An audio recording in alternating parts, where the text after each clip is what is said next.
मध्य प्रदेश लोक सेवा आयोग मेंस पेपर 1B यूनिट 4 के अंतर्गत आपदा प्रबंधन विषय में आज बात करेंगे हम सूखा यानी कि ड्राउट की, और यह इस सीरीज का हमारा 4th लेक्चर है।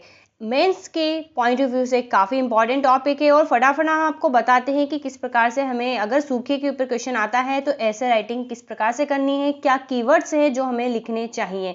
हम A to Z उसका जो है स्पष्टीकरण तो यहाँ पर नहीं लिख सकते क्योंकि हम चाहते हैं कि जल्दी से हम सारे टॉपिक को कवर कर ले। तो चलिए आगे बढ़ते हैं, लेकिन हमेशा की तरह आपसे कहना चाहेंगे कि अगर आप हमारे इस YouTube चैनल पर नए हैं तो हमारे चैनल को सब्सक्राइब करें, वीडियो को लाइक शेयर करें, वीडियो पसंद आए तो उसे अंत तक देखें। तो चलिए आगे बढ़ते हैं और बात करते हैं मुख्य टॉपिक की। तो हम डिजास्टर एंड इट्स मैनेजमेंट समझ रहे हैं। हमने लेक्चर 1 में परिचय देखा है डिजास्टर का, सेकंड में हमने इस प्रकार से इन टॉपिक को एक्सप्लेन किया है। देन प्राकृतिक आपदा के कई उदाहरण होते हैं, बाढ़, सूखा, भूकंप, जो उष्णकटिबंधीय चक्रवात है, तो हम उस और मानव जनित आपदा में हमने कहीं उदाहरण देखे। तो इन सारे एग्जाम्पल को हमें पढ़ना है, एग्जाम में क्वेश्चन आता है। तो चलिए इसी क्रम में प्राकृतिक और वीडियो 3 में हम बाढ़ पढ़ चुके हैं और आज वीडियो 4 में हम सूखे की बात करेंगे। तो इसके बाद फिर हमको आपदा प्रबंधन भी समझना है। तो आ जाते हैं सूखा यानी कि ड्राउट क्या होता है। तो यह एक ऐसी प्राकृतिक संकटकालीन स्थिति है, या हम कहें यह एक ऐसी प्राकृतिक आपदा है जो अपर्याप्त वर्षा अथवा वर्षा के बीच लंबे अंतराल के द्वारा उत्पन्न होती है। भारतीय मौसम विभाग के अनुसार किसी भी क्षेत्र में सामान्य से अगर 25% कम वर्षा हो तो सूखे की स्थिति निर्मित हो जाती है। भारत के कुल भौगोलिक क्षेत्रफल का 19% तथा जनसंख्या का 12% भाग जो है लगभग प्रत्येक वर्ष सूखे से प्रभावित होता है। तो यहाँ पर ये डेटा हम बता रहे हैं। अब हम आइए जानते हैं कि सूखे के कारण क्या है। तो सूखा का कारण है मुख्यतः जो डेजर्ट है, जो मरुस्थल है वो है। देन इसके बाद वृष्टि छाया क्षेत्र की स्थिति जहाँ पर रहती है, जैसे कि यहाँ पर पर्वत है और मानसून इधर से आ रहा है तो इसके पैरेलल निकल जाता है, तो ये वाला एरिया जो है सूखा रह जाता है। तो वृष्टि छाया क्षेत्र की स्थिति सूखा रह जाता है, मतलब पानी नहीं गिरता है तो सूखा पड़ेगा। फिर नेक्स्ट है मानसून पर निर्भरता, मानसून की अनिश्चितता, अत्यधिक जनसंख्या और जनसंख्या के हिसाब से जो जल का दोहन होता है, तो इन सबसे जो है सूखे की स्थिति निर्मित हो जाती है। और आप चाहे तो कारण में और भी कोई रिस्पेक्टेड रीजंस लिख सकते हैं। अब आइए तीसरे पॉइंट की तरफ हम बढ़ते हैं जो है प्रभाव। तो सूखे से क्या प्रभाव होता है, मान लीजिए किसी क्षेत्र में सूखा आता है तो उसका क्या प्रभाव पड़ता है, हम इस पॉइंट में समझाने की कोशिश कर रहे हैं। तो सिंपल सी बात है, अगर सूखा आ रहा है तो प्राकृतिक वनस्पतियां सूखने लगेगी, उनको पानी नहीं मिलता है तो वो समाप्त होने लगती है, और इनके ऊपर जो जीव जंतु डिपेंड करते हैं भोजन के पर्पज से, तो इनको पशुओं को संकट का सामना करना पड़ता है, न सिर्फ भोजन के पर्पज से बल्कि शेल्टर्स या उनके आवास के पर्पज से भी। वर्षा के अभाव में ऐसे क्षेत्रों में कृषि कार्य नहीं होने के कारण धीरे धीरे क्षेत्रों से लोगों और पशुओं का क्या होता है, पलायन शुरू होता है। कृषि क्षेत्र प्रभावित होता है और उससे खाद्य समस्या उत्पन्न होती है, मत्स्य उत्पादन में कमी आती है, जैव विविधता में कमी आती है, गरीबी में वृद्धि होती है, जीवन स्तर में गिरावट होता है। अगर हम इसकी कुल मिलाकर और बात करें यहाँ पर प्रभाव में, तो हमें यहाँ पर कुछ और भी लिखना चाहिए, जैसे कि अर्थव्यवस्था जो इकोनॉमी है उस पर प्रभाव पड़ता है। सूखे के कारण नदियों में अगर पानी नहीं होता है तो बिजली की समस्या उत्पन्न होती है, ठीक है, बिजली महंगाई भी बढ़ती है साथ में, और बिजली की समस्या एज ए रिक्वायरमेंट पड़ती है। नदी, तालाब, हैंडपंप आदि के सूखने से ड्रिंकिंग वाटर का समस्या पैदा होता है, पेयजल की समस्या उत्पन्न होती है। कृषि में पलायन की प्रवृत्ति बढ़ जाती है, हम बात कर चुके हैं। शहरीकरण में अगर तीव्र वृद्धि होती है तो किसानों की आत्महत्या का प्रमुख कारण क्या है, सूखा ही है। जनरली हम देखते हैं कि विदर्भ एवं बुंदेलखंड की समस्या तो राजनीतिक क्षेत्रों के लिए ज्वलंत रूप में कार्य करती है, और कहीं हम अक्सर पढ़ते रहते हैं कि इसने किसान ने कर्ज के कारण आत्महत्या कर ली, क्योंकि जितना वो एक्सपेक्टेड फसल लगाता है करता है उसको फाइनली उतना आउटपुट नहीं मिलता है तो कर्जे में चले जाता है। और सूखे से क्या है, खाद्यान्न, सब्जियां, दूध इत्यादि महंगे हो जाते हैं। तो इस प्रकार से ओवरऑल प्रभाव आप समझ गए होंगे, एग्जाम में अगर आता है तो आप किस प्रकार से लिख सकते हैं। भाई ये बात करते हैं सूखे के प्रकार के बारे में। तो सूखा कई प्रकार का होता है। अगर हम बात करें इसके फर्स्ट टाइप की, तो मौसम संबंधी सूखा यानी कि मेट्रोलॉजिकल ड्राउट। इसमें क्या होता है, वर्षा ना तो समय से शुरू होती है और न ही पर्याप्त होती है। जली सूखा, यह सूखा नदियों, झीलों, जलाशय आदि के सूखने से उत्पन्न होता है, इसलिए इसको जली सूखा कह दिया। कृषि सूखा मतलब इसमें मृदा, अब ये थोड़ा सा गलत लिखा गया है, तो मृदा में नमी धारण करने की क्षमता समाप्त हो जाती है, जिससे पौधों का विकास रुक जाता है और मरुस्थलीकरण बढ़ जाता है। सामान्य सूखा की बात करें तो जहां ये सामान्य सूखा का आप डेफिनेशन भी समझ सकते हैं कि अगर 100 सेंटीमीटर से कम वर्षा होती है तो ऐसे क्षेत्र में फसल उत्पादन के लिए सिंचाई की आवश्यकता होती है, जैसे कि गुजरात और राजस्थान में। सामाजिक और आर्थिक सूखा क्या होता है, तो फसल के बर्बाद होने जाने के बाद उसकी सामाजिक व आर्थिक प्रभाव की स्थिति जो है, किसी भी कारण से फसल के बर्बाद होने से खाद्य पदार्थ की उपलब्धता में कमी आती है, जिससे क्या होता है, अर्थव्यवस्था में प्रभाव पड़ता है, या आर्थिक स्थिति डामाडोल हो जाती है, गरीबी का स्तर बढ़ जाता है, तो उन सबको बोलते हैं हम सामाजिक आर्थिक सूखा। पारिस्थितिकी सूखा मतलब जो प्राकृतिक पारिस्थितिकी तंत्र के निष्प्रभावी होने से होता है। तो चलिए नेक्स्ट बढ़ते हैं, हम भारत में सूखा प्रवण क्षेत्र की बात करते हैं। तो मुख्य रूप से सबसे पहले हमें ग्राफ देखना चाहिए कि हम देख सकते हैं जो जोन 1 है, जहां पर आपको क्रॉस दिख रहा है, मुख्य रूप से राजस्थान और गुजरात का कच्छ का इलाका है, तो ये अत्यधिक सूखा पड़ता है।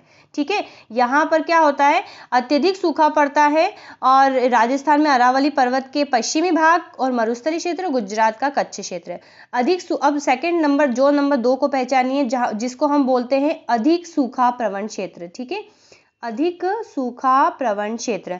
तो हम देख पा रहे हैं कि ये क्या है, तो ये राजस्थान का पूर्वी हिस्सा है, पूर्वी भाग है, मध्य प्रदेश का ज्यादातर हिस्सा है, पश्चिमी घाट वाला हिस्सा आ गया का वृष्टि छाया प्रदेश है, महाराष्ट्र का पूर्वी भाग आ गया, अब हम इसको महाराष्ट्र का पूर्वी भाग भी बोल सकते हैं, तेलंगाना का अधिकतर भाग आ गया, कर्नाटक का पठार आ गया, तमिलनाडु का उत्तरी भाग आ गया, ये तमिलनाडु का उत्तरी भाग, झारखंड का दक्षिणी भाग व ओडिशा का आंतरिक भाग। हम मान सकते हैं कि ये वाला जो इलाका है ये अधिक सूखा प्रवण क्षेत्र है। ठीक है, कंपैरेटिवली राजस्थान और गुजरात से कम होता है, लेकिन यहाँ पर भी सूखे की स्थिति रहती है। अब तीसरा जोन पहचानते हैं, जो डॉट डॉट वाला दिख रहा है, सामान्य क्षेत्र है। तो इसमें राजस्थान का उत्तरी हिस्सा दिख रहा है हमको, हरियाणा का कुछ क्षेत्र मान सकते हैं, उत्तर प्रदेश का दक्षिणी छोर मान सकते हैं, गुजरात के कच्चे के अतिरिक्त शेष गुजरात जो है, महाराष्ट्र व झारखंड का कुछ भाग है, तमिलनाडु के कोयम्बटूर तथा पठारी भाग व कर्नाटक का आंतरिक भाग जो है तीसरी कैटेगरी में आ रहा है, मतलब जहां पर सामान्य सूखा है। शेष भारतीय भौगोलिक क्षेत्र या तो कम या फिर नगण्य सूखे प्रवाही क्षेत्र है। तो यहाँ पर जो भी खाली है वो है चौथा कॉलम। तो बिल्कुल भारत में सूखा प्रवण क्षेत्र को तो मुख्य रूप से हम 3 भागों में पढ़ेंगे। अत्यधिक सूखा प्रवण क्षेत्र ये हम देख चुके हैं, अधिक सूखा प्रवण क्षेत्र और मध्यम सूखा प्रवण क्षेत्र। चलिए नेक्स्ट है, इसको पढ़ लीजिएगा वीडियो पोस्ट करके। मध्य प्रदेश सूखा संभावित क्षेत्र क्या है, तो मध्य प्रदेश में कई वर्षों में सूखे की स्थिति देखी गई, जैसा कि हमने इस ग्राफ से भी समझा है कि हमारा मध्य प्रदेश का अधिकांश हिस्सा जो है सेकंड जोन नंबर 2 पे आ रहा है, यानी कि गंभीर है, यहाँ पर भी अधिक सूखा पड़ता है। राजस्थान की में अरावली पर्वतमाला के पश्चिमी और मरुस्थली डेजर्ट और गुजरात का जो कच्छ वाला क्षेत्र उसके कंपेयर में कम है, लेकिन यहाँ पर भी सूखे की स्थिति निर्मित हो जाती है। तो अभी तो फिलहाल वर्षा कुछ समय से अच्छी चल रही है, लेकिन कुछ समय ऐसा आया जब यहाँ पर सूखे की स्थिति निर्मित हुई है, जैसे 1986, 87, 88, 2000, 2001, 2002, 2003, 2004, 2005, 2007, 8, 9, 10 में सूखे का सामना कर चुका है मध्य प्रदेश, और 2015-16 में प्रदेश के 52 जिलों में से 46 जिलों को सूखा प्रभावित जिला घोषित किया गया है। अब आइए बात करते हैं सूखा प्रबंधन हेतु उपाय के बारे में, कि हमें क्या ऐसा उपाय करना चाहिए कि हम इस समस्या को जो है कम कर पाए। तो मुख्य रूप से 2 पॉइंट में हम इसको समझेंगे, एक है प्रिवेंटिंग मेजर्स संरक्षणात्मक उपाय, और एक है प्रिपेयर्डनेस प्लान। ठीक है, त्वरित योजनाएं। तो संरक्षणात्मक जो उपाय है उसमें हम बांध, तालाब इत्यादि जलाशयों में जल संग्रहण कर सकते हैं, वाटरशेड प्रबंधन, मवेशियों का प्रबंधन, उचित फसलों का प्रबंधन, मृदा संरक्षण तकनीक का इस्तेमाल करके निर्वनीकरण है, निर्जली नहीं, निर्वनीकरण एवं वृक्ष की कटाई को कम करके, वैकल्पिक रोजगार की व्यवस्था करके, प्रवसन पर रोक लगाकर, आपात स्थिति से निपटने के लिए लोगों की शिक्षा एवं प्रशिक्षण और सामूहिक सहभागिता कार्यक्रम करके लोगों में अवेयरनेस फैला के, तो इस प्रकार से हम इस स्थिति को कम कर सकते हैं। त्वरित योजना यानी कि हम बात करते हैं प्रिपेयर्डनेस प्लान की, तो फसल पद्धति में बदलाव लाकर कृषि में सुधार करके सूखाग्रस्त क्षेत्रों के अनुरूप फसलों का चयन करना, सिंचाई तकनीक को उन्नत बनाना, जल संसाधन प्रणाली का विकास करना, ड्रिप सिंचाई प्रणाली का प्रयोग करना, जल संग्रहण प्रणाली को बेहतर बनाना, और जो ग्राउंड वाटर है उसको वाष्पीकरण से बचाना, यानी कि जो सरफेस वाटर हम बोल सकते हैं, वर्षा जल को संग्रहित करना। तो इस प्रकार से हम इस चीज़ को जो है काफ़ी बेहतर कर सकते हैं और सूखे से प्रभावित कर सकते हैं। मुख्य रूप से बारिश के जल का संचयन भी इसमें आता है। अब आइए आगे बढ़ते हैं, इन 2 टॉपिक की ओर बात कर लेते हैं। तो सूखा या अनावृष्टि प्रवण क्षेत्र कार्यक्रम जो कि 1973 से 1974 में लागू किया गया था, तो इसे सूखे की समस्या को हल करने के लिए प्रारंभ किया गया था और इसके अंतर्गत जो है भूमि सुधार, जल संसाधनों का प्रबंधन एवं संरक्षण, मृदा की आर्द्रता का संरक्षण, वृक्षारोपण, सामाजिक वानिकी, चारागाह एवं भेड़ पालन का विकास, तालाब, नदी, नहरों से गाद निष्कासन इत्यादि को सम्मिलित किया गया है।